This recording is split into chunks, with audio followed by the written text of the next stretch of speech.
Salina police are asking for your help gathering information about a burglary on Black Friday. Police say an unknown number of suspects broke into town in County Repair between midnight and 6 p.m.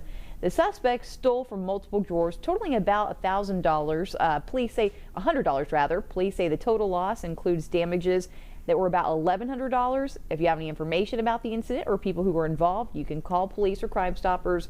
Police are also offering a cash reward of up to $1,000. The city